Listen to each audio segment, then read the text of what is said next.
سورہ قصص آیت 1 اعوذ باللہ السمیع العلیم من الشیطان الرجیم بسم اللہ الرحمن الرحیم طاسیم میم۔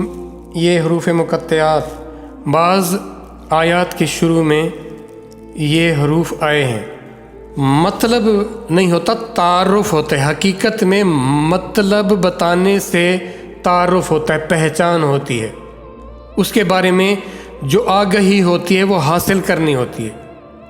تو بہت سارے لوگ یہ کہتے ہیں کہ جب رسول اللہ صلی اللہ علیہ وآلہ وسلم نے یہ فرمایا کہ قرآن کے ایک حرف کے پڑھنے کے بدلے میں 10 نیکیاں ملتی ہیں، تو پھر اللہ کے رسول صلی اللہ علیہ وآلہ وسلم نے یہ الف لام میم کا حوالہ دیا۔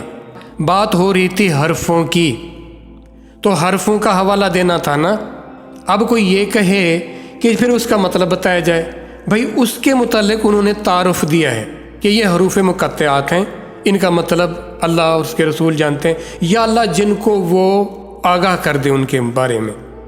یہ تو ان کے بارے میں تعارف ہے، ٹھیک ہے، حرف ہیں یہ، اور ان کے بارے میں تعارف یہ ملا۔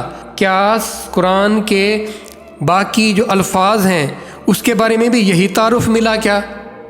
تو مجھے جو تعارف ملا، میں اس تعارف کو میں نے جانا کہ یہ حروف مقطعات ہیں اور ان کے بارے میں مجھے یہ خبر دی گئی ہے، تو کیا ہم نے پورے قرآن کو حروف مقطعات ہی بنا لیا؟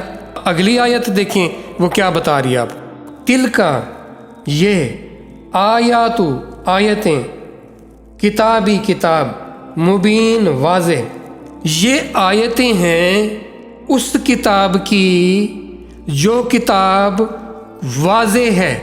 وضاحت کس چیز کی ہوتی ہے؟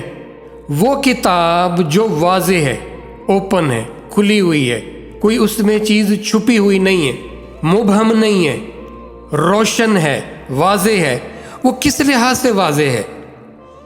وہ اپنے پیغام، اپنے مقصد، اپنی حقیقتوں کے لحاظ سے واضح ہے۔ تو اللہ جس کو واضح قرار دے رہے ہیں، کھلا قرار دے رہے ہیں، وہ کس لحاظ سے قرار دے رہے ہیں؟ یہ کتاب ہے، کتاب۔ دنیا کی ہر کتاب کو آپ کس حوالے سے دیکھتے ہو؟ اس کا کوئی عنوان ہوتا ہے، کچھ سبجیکٹ ہوتا ہے، پھر اس کے کچھ باتیں ہوتی ہیں، کچھ حقائق ہوتے ہیں، کچھ اس کے متعلق تاکید ہوتی ہے، کچھ قوانین بتائے جاتے ہیں، اس میں کچھ میں آگاہ کیا جاتا ہے، کوئی علم دیا جاتا ہے، کوئی ہنر، کوئی اسکل بتایا جاتا ہے۔ پھر آپ اس کو سمجھتے ہو، سمجھنے کے بعد ہی آپ اس سے فائدہ اٹھا پاتے ہو، ورنہ نہیں ہوتا۔ کیوں تذکرہ ہوتا ہے بار بار؟ یہ کتاب ہے، یہ کتاب ہے، کیوں کہا جاتا ہے؟ کیا مجھے آپ کو پتہ نہیں ہے کہ یہ کتاب ہے؟ کتاب تو ہے، پر کتاب کو کتاب نہیں سمجھو گے تو پھر رہ جاؤ گے۔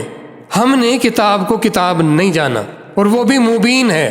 کیا وضاحت ہوئی؟ اگر آپ نے اس کو نہ سمجھا، نہ جانا، وضاحت کس چیز کی ہوئی؟ کیا چیز آپ پر کھلی؟ عیاں کیا ہوا؟ پیغام ملا، اس میں جو حقیقت بتائی گئی اس سے آپ آگاہ ہوئے۔ اور یہ مشکل نہیں ہے، یہ آسان ہے۔ جو چیز مبین ہوتی ہے، روشن ہوتی ہے، آپ جائیں کسی کمرے میں گھپ اندھیرا ہو، آپ کو کوئی پتہ نہیں ہوگا کہ کوئی چیز کہاں پڑی ہو۔ اگر وہ کمرہ روشن ہوگا تو ہر چیز نظر آئے گی، فلاں جگہ یہ چیز واضح نظر آئے گی پڑی ہوئی، تو وہ مبین ہوگا، وہ روشن ہوگا۔ یہاں پہ کیا نظر آتا ہے آپ کو اگر آپ اس کو سمجھتے نہیں ہیں؟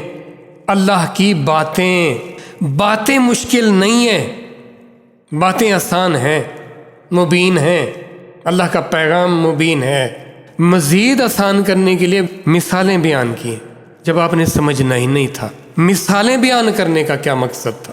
واقعات بتائے گئے، قصے بتائے گئے، سمجھنے والے نے سمجھنا ہی نہیں تھا، کس لیے بتائے گئے؟ بتائیں پھر کس کو بتائے گئے؟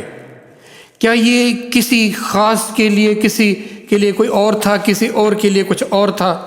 یہ تو ایک انسان کے لیے، کیونکہ اللہ اس میں انسانوں کا خطاب بھی کرتے ہیں۔ اے انسان، اللہ مخاطب کرتے ہیں، خطاب کرتے ہیں۔ جس سے اللہ مخاطب ہو اور وہ اس کے کلام کو نہ سمجھے، بڑا بدبخت ہے وہ خوش بخت نہیں ہے۔ جواب دینا چاہیے نا، جواب ہے ویسا کرنا۔